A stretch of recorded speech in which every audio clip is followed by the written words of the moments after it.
Hello, everybody, and welcome. It is Fourth One Podcast. I am your host, Captain Boyne. Thank you for being here. It is great to have you. We are powered by you, the listeners, so do not forget to interact with us some sort of way. Drop a like, comment, subscribe, share, however you want to engage with us. Please feel free to do so, as it is the best way to keep this podcast going. And thank you to all who have been engaging with us to this point. College basketball season came to an end last night, and I'm a very, very happy man. And the Michigan Wolverines defeated the UConn Huskies 69-63. And in watching the tournament and watching, I'm a casual college basketball fan, especially over the last decade or so, as I've kind of dived deeper into college football. So as I became more of a casual college basketball fan, you know it when you see it. And I think most people, but I will say myself included, all year saw that Michigan was a caliber above almost every single other team. Their losses during the regular season were they went cold from three-point range in the first half against Wisconsin, and Wisconsin got really hot. Their center hit like 8 threes or something in that game. Purdue got revenge in the Big Ten championship game. Again, Michigan kind of just went cold from three. And then when they played Duke, again, Michigan got cold from three. And last night, Michigan did not have a good night shooting the basketball, but they got back to their roots, which was defense, being big, and finishing around the rim. And then also what they did last night is they made free throws. At one point in time, they made 20 consecutive free throws. I think they ended the game only missing 2 free throws the entire game. I'm looking this up right now. 3, actually. They went 25 of 28. UConn didn't do too terrible from the line. They went 12 of 16. Both teams, it was a boring game if you like NBA basketball. UConn 9 of 33 from deep. Michigan 2 from 15. Michigan shot 38% from the field, and UConn only shot 31%. Elliot Cadeau was the player of the game, had 19 points, and really was the driving factor. The Yaxel Lindenborg, he was clearly not healthy. He was 4 of 13. He even admitted he played just horrible. He was playing horrible, but he did have 13 points. He just was not engaged both rebounding and defensively as he normally is. Morez Johnson Jr., double-double, 12 points, 10 rebounds. And then Ade Mara, not quite as dominant as he was against Tennessee in the semifinal, but he did have 8 points and a block. He just... Again, last night he was just big, and that is my fear with him moving forward into the NBA is he needs to be more athletic around the rim. I think if he were to return to college, be a little more athletic around the rim, maybe develop a little more of a jump shot, then his defense, because right now all of his defense is just him being 7'3", him being at least a foot taller than most people that walk into the paint on him, at least 6 inches taller than most people that walk into the paint. So I think if he were to come back, develop his skills a little bit more, that would really benefit him, especially with the way the NBA is going, because if he develops a little bit of a jump shot, he is going to just be a deadly NBA player and a very valuable NBA player because he can block shots, he alters shots, and then if he's a great finisher around the rim, if he could just, develop a little bit of a jump shot and not have those spurts where he is such lackadaisical and where he is just seeming to be big, whether that is, the end of his kind of shift rotation and he needs subbed out or what have you. Again, UConn drug him into deep muddy water. They wanted the upset, and the rule is on the upset, just hang around, and you don't know what could happen. Alex Karaban was their leader. He had a double-double, 17 points, 11 rebounds. But again, 3 of 10 from beyond the arc. Braylon Mullins, who had the shot against Duke, 3 of 10 from beyond the arc, 11 points. Michigan got UConn into foul trouble very early in the game. And that honestly is what kept Michigan alive in the first half, because they were so ice cold from three and they really weren't playing their game on the inside.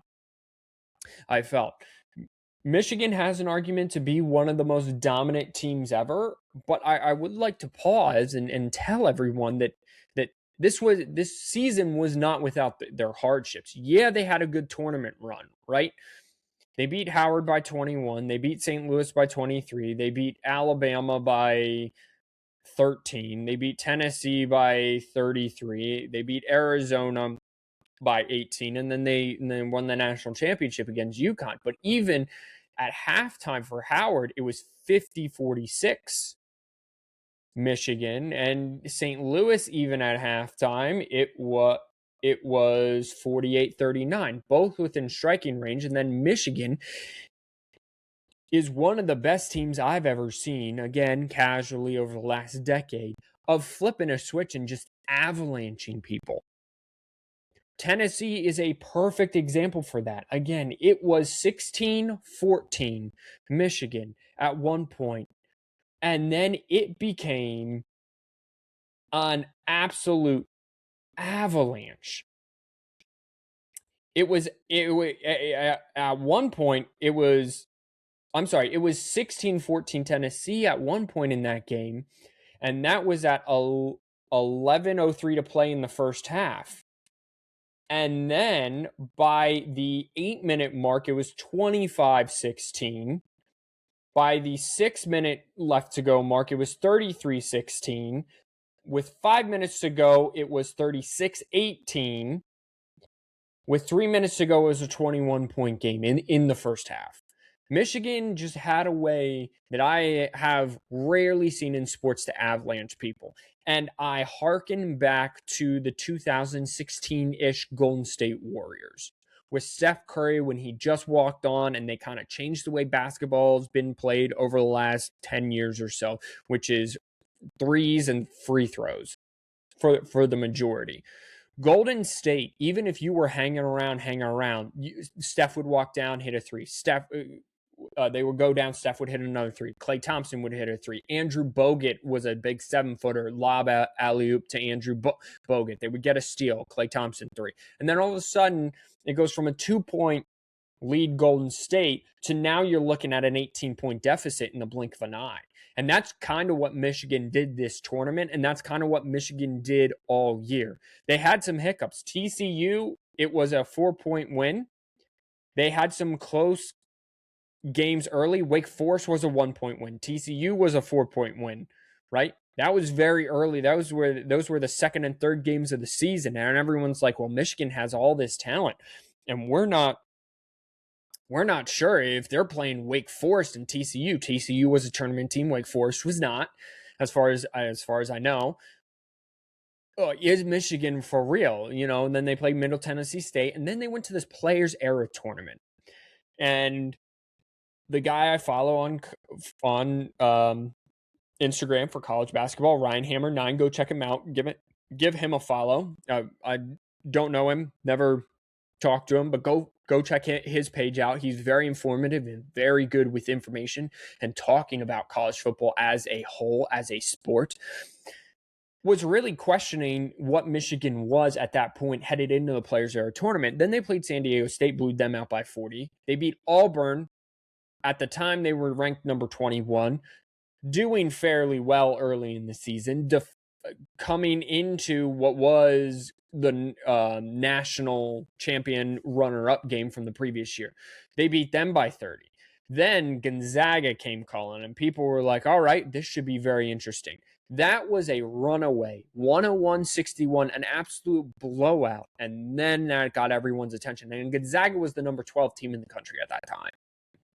And that got everyone's attention, and everyone at that time, Ryan, looked at everyone and said, this Michigan team might have it. And then they kind of just went on a run up until the Wisconsin game, where it was a 3-point loss, where again, Michigan just got cold in the first half from 3. And after that, everyone said, well, this is going to be Michigan's kryptonite. Michigan's kryptonite is they're going to live and they're going to die by the 3. And if you go to that game from 3, they were 8 of 25, and Wisconsin was 15 of 33. So everyone's like, all right, the 3 can beat them. And if they get cold from 3, and then they didn't have a loss again, they had some close games here and there, not too close, but close enough, 8, 10, 12 points here and there. And then they got to the Big Ten championship game all the way where they took on Purdue. And Purdue kind of ran away with it in the second half. And Michigan, again, went cold from 3, 7 of 24. So when the tournament came around, it was the only thing that can put down this Michigan team is going cold from 3. Well, what happened last night? They went cold for 3. It was clank, clank, clank from both sides. And Michigan walked away with hitting 2 threes. But what did they do? What do good teams always do? They find different ways to win. And how did Michigan find their way of win? They went inside, they got fouled, they went to the free throw line, and most importantly, they hit their free throws. They got 25 points from the line last night. UConn drug them out into deep waters and was fighting with them. And Michigan, well, they didn't drag him out far enough because Ademar could probably just stand wherever they drug him out to. But they drug him out there, and Michigan stood on business and put down the Huskies. Meanwhile, the Huskies, this was no small feat for them. They had 3. This was their 3rd national championship game appearance in 4 years. They've won 2 in the last 4 years. Dan Hurley, I was calling him Bobby Hurley last week. Apologies, Dan. Dan Hurley is a psychopath in the best kind of way. He lives and dies with every possession. Lives and dies with it. He is a fan coach. And that's going to sound derogatory to some of you, but he is just a fan of the game. He loves coaching. I'm afraid he might give himself an aneurysm or a stroke or maybe even a heart attack because he is living and dying with every single. If it goes in, it is yes. If it is a miss, if it is a foul, if it is anything other than UConn scoring, or if they're on defense getting a missed shot, a defensive rebound, he is just screaming and face is purple, and it is quite the show to watch. But he is a very good coach. I'm sure the Huskies will be back. Michigan and Duke open as next year's early favorite for the national title game. Michigan's gotta they gotta get some help in the portal. Elliot Cadeau's coming back.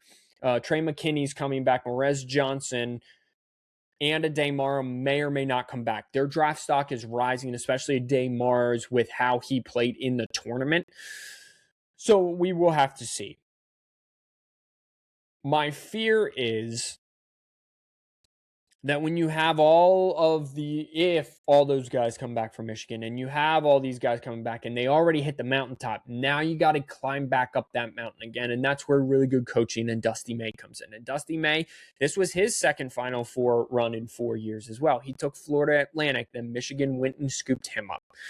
So there's always an age-old question, and Kyle Whittingham's going to be answering this question this fall for Michigan football team coming from Utah. But Dusty May came from Florida Atlantic, where people would always say, man, he can do more with less. At Florida Atlantic, I'm sure the budget's not as big. I'm sure the facilities not as nice. They don't have access to the high level recruits that Michigan does in basketball. Right? Same can be said at Utah if we want to flip it over to a college football analogy. Facility might not be as nice. They probably don't have access to as much money as Michigan does. They definitely don't have access to the amount of available talent, 4 and 5 stars that Michigan does. And the age-old adage for both these coaches was he can do more with less. He took Florida Atlantic to the Final Four. Utah was always in the hunt in late November, both for a conference title and possibly a playoff spot. They won a couple conference titles as well at Utah. But everyone went, I would just like to see Dusty May, get a shot with a big time program. I would just like to see Kyle Winningham just see what he can do. Well, now Dusty May got his shot, and it is very clear he can do more with more. He can do more with better facilities, with a bigger budget, with access to higher level talent. Can Kyle Winningham? Because some coaches can't. Example, Brian Harsin. He got the rough end of the shaft there at Auburn, but he came from Boise, where he was doing more with less. And then he came to Auburn, where he had the opportunity to do more with more, and he did not do well enough. Again, I still think they showed him the door. But with all the mid-major coaches, the Alex Golish and the John Summeralls and the Chesneys that are now stepping into Power 4 programs, and that did more with less at their former schools, are they going to be able to do more with more with what they're given? And that's really what every single school is trying to find. They're trying to find their Dusty May, their Kirk Cignetti, right? Kirk Cignetti was more with less, always, always, always. Gets to Indiana. Indiana, again, maybe not cream of the crop in terms of talent, high school talent that they're getting, or maybe even portal talent, but better than JMU, more with more. And Kirk Cignetti was able to prove more with more. Dusty May came in 2 years, more with more. He's lost 13 games in 2 years at the University of Michigan. Clearly one of the best coaches in the country. Both Kirk Cignetti and Dusty May have proven without a shadow of doubt, no matter where they go, they are going to be high-level coaches. Whether they have less talent, whether they have more talent than the other person, it is going to be a high product that you see when you watch them. And I think that guys like that are just so underrated, because not every coach is like that, right? If you put Dan Lanning, Ryan Day, right, on a team with less talent, would they be successful? I'm sure that they would be able to have a reputable product that they would put on the field. But we just don't get to see that. And that is one thing we will probably never find out with those two coaches, because they have their programs ascending in the right direction, right? Nick Saban, less with more at Michigan State, less with more with the Cleveland Browns, got to Alabama, more with more. Brian Kelly, Notre Dame, in terms of accessible talent, he had more with more he had more with LSU, and he did less with more at LSU than he did with Notre Dame. It is not easy, as always, just to assume that because a coach was able to do more with less, that he will be able to do more with more. And I'm saying the word more a lot, but I think everyone gets my what I'm trying to throw down. So congratulations to the Michigan Wolverines. I've now seen the school I root for get 2 national championships in 3 years. It's very unheard of. Hockey goes for a national. Michigan hockey goes for a national championship. Michigan is the only school in the CFP era to win a national championship, and in both football and basketball. They have multiple national championships now in football, baseball, and basketball. They're the only school to do that. And the Big Ten has 3 schools only ever to win a national championship, both in football and basketball. And well, that's not true because Florida in there, but I saw some stat, or maybe it was multiple national championships in football and basketball, and that's Indiana, Ohio State, and Michigan. So it is, Big Ten is clearly right now the cream of the crop conference in all of college athletics. All right, we're going to flip over to college football here just to kind of close it out. And I'm just kind of trying to find my voice, do these little 30-minute episodes to find my voice. So I really do hope that you all like them. If you want me to talk about a topic, drop it in the comments. For those of you who listen to me regularly, just drop it in the comments. I'll kind of talk about whatever you want. Geopolitics excluded. But yeah, I'll tell you, right now is the season to kind of talk about that. As we inch more towards summer, it's going to be previewing next year's college football season, and then we're going to be rocking and we're going to be rolling right into that. But I stay up to date with most sports. So even if it's professional, I just got to talk about this. I'm a Boston Red Sox fan right now. I am a Boston Red Sox fan. They were the second sports team I ever got interested in order. It goes the Philadelphia Eagles, the Boston Red Sox, and then the Michigan Wolverines. So the Boston Red Sox I got into off when they came back from 3-0 from the Yankees back in 2004. And I was 10 years old. I just started Little League Baseball, fell in love with the game of baseball, fell in love with the game of baseball on TV, and then that spiraled into my love of sports even more. They're 2-8, coming off of a playoff. No one's going to care because it's baseball, and I get that. And more importantly, no one's going to care because it's the Red Sox, and no one that I'm listening to that engages with this podcast on a regular basis lives in that area. So I do apologize, but just humor me. Who's ever running the Red Sox organization, and I think his name's Craig Braslow right now, should be absolutely fired. They traded Rafael Devers last year for nothing because Roman Anthony they brought him up from the minors and he was producing right away. So they trade Rafi Devers because it was toxic, because you brought in Alex Bregman to play third base. And then you asked Rafi to play DH. Rafi said no. You forced him to play DH anyway. Then Alex Bregman got hurt and you asked Rafi to play third base and he said no. So you traded him because it was too toxic. I get all that. And then this offseason, so you trade him for pennies on the dollar. Then this offseason, that's all fine. But then keep Alex Bregman. Nope. You let Alex Bregman go to Chicago. And you say, oh, well, the pitching staff is going to carry us and support us. Well, that's just simply not true. This pitching staff is so awful. And the guy you did bring in to play third base last night had 2 errors and allowed a grand total of 4 runs off of those errors. Sometimes the easy decisions are just not that hard. And I don't know if it's John Henry, if he doesn't want to pay a big premium in salary. I heard something that the Red Sox won the World Series in 2016. Their payroll in 2016 was more than it is right now. Are you kidding me? That is just asinine. Absolutely asinine. The pitching staff sucks. The players you've brought in to replace your good players, Rafi Devers, Alex Bregman, suck. Your shortstop that you signed 5 years ago is batting like 118. Sucks. He either strikes out or he hits a home run, and he's striking out way more than he's hitting a home run. So just someone else I've kind of gotten into baseball because I got a free year of MLB TV because I'm with T-Mobile. Shout out T-Mobile. But it's just infuriating. The Red Sox are infuriating. Okay, I'm gonna stop talking about the Red Sox and baseball because no one cares about it, and flip it over to the President of the United States, because that is a much less sensitive topic for all of you to listen about, I'm sure.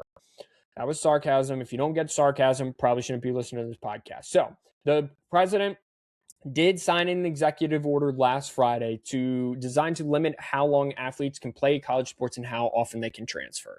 So in a 5-year period, he says you only get 5 years in college athletics, and you can only transfer 1 time unless if your coach leaves, etc. Okay? And it's how I said last week in the podcast, the rule change is going to affect in August, and a school that plays an athlete that doesn't meet these new limits could lose the federal funding. And that's how you're going to control. You're not going to be able to control the players. Give up.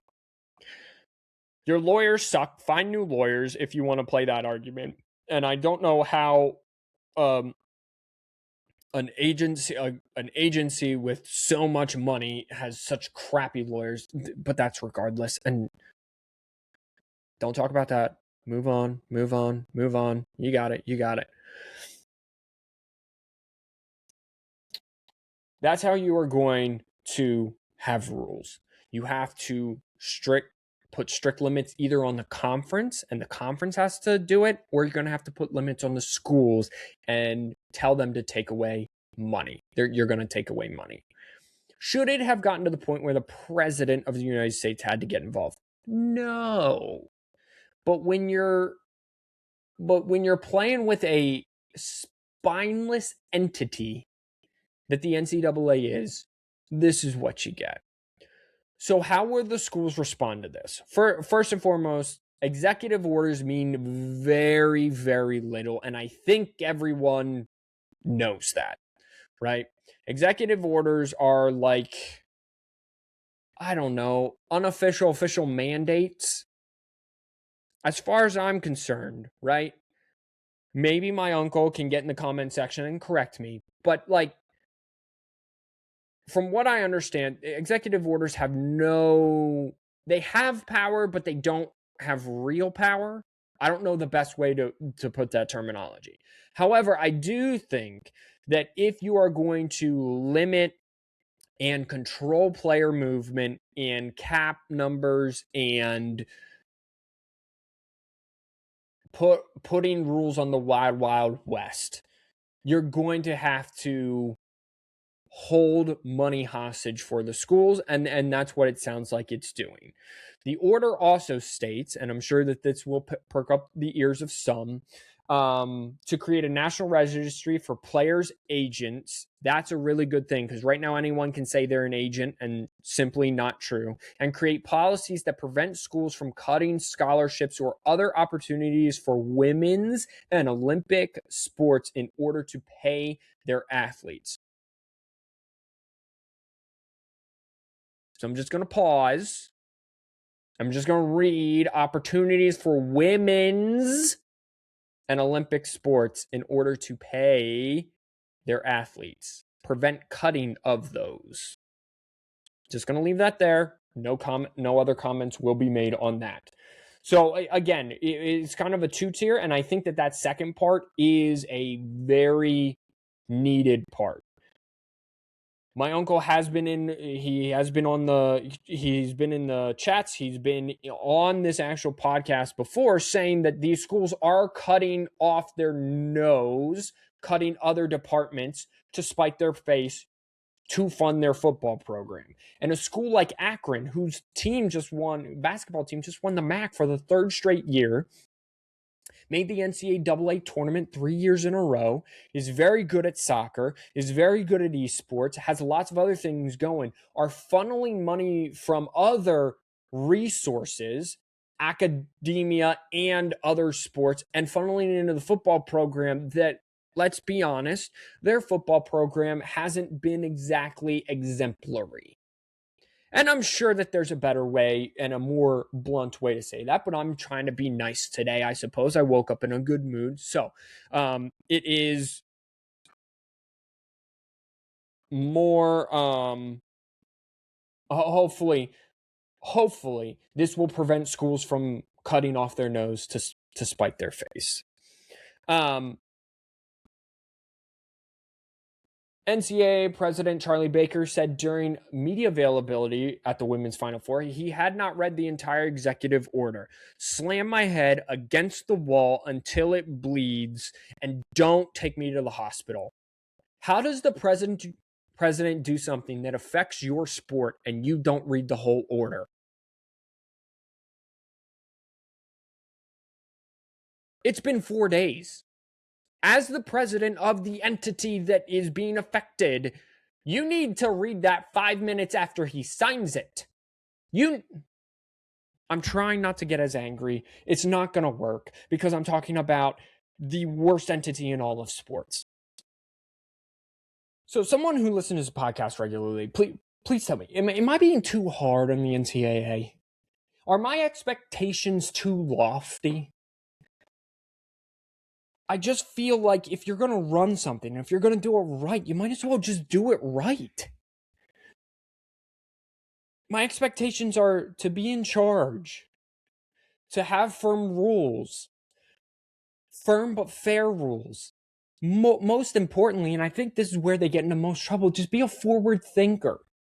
And if the president and if your boss sends down a mandate, again, I guess the president's, I guess technically everyone's, whatever. Again, but if let's take it to the real world. If your boss signs a mandate and sends out an email about a rule change, I'm reading it no more than 5 minutes after he sends it. I'm not waiting 4 days, let alone one day, let alone 4 days. I mean, what are we doing? He was in the Final Four did conclude for the women where he did conclude Sunday, but still, like, I'm reading that. If he signed it at 6:05, I'm reading that at 6:10, the whole thing. And I'm having a conference call at 8 p.m., an emergency conference call with all the leaders to get things handled. It's just, it's very frustrating because it seems so simple. Again, let me know, am I being too unreasonable in my expectations of a leader, right? Let me know, because if you guys are like, my guy, you gotta expect less from him, then okay, I will back off. But I think my expectations are fair. Please let me know in the comments. Some other things in sports, if everyone's just interested in sports, the Masters are this weekend. I'm not a big golf fan. I'm not going to come on here and pretend like I know or talk about golf. The most I know is that Tiger Woods flipped his car yet again recently. So just sorry about that. Tiger, if it's drug related, seek help. If it's just you're a bad driver, go to driving school. I'm not really sure. He has a history of this. That's as much as I know about golf. Baseball underway. Talked about that a little bit. The NBA playoffs. NBA season will conclude this Sunday, regular season, and then the playoffs then start thereafter. NBA playoffs are very exciting. Stanley Cup playoffs. NBA and NHL season follows each other, so that'll be extremely interesting and fun to watch, and I can kind of report on that as we go through. That'll do it for me today. Again, just let me know, what do you guys want me to talk about here? Because I'm down to talk about anything. I'm down to educate myself on anything and then educate you guys on something you want to know more about. But just kind of be specific with what you want to know, and we will, and I'll make it happen for you guys. Thank you again for being here. I really do appreciate everyone for being here. Wash your hands, you filthy animals. We'll see you soon. We'll see you next time. Until that time, God bless you and peace out.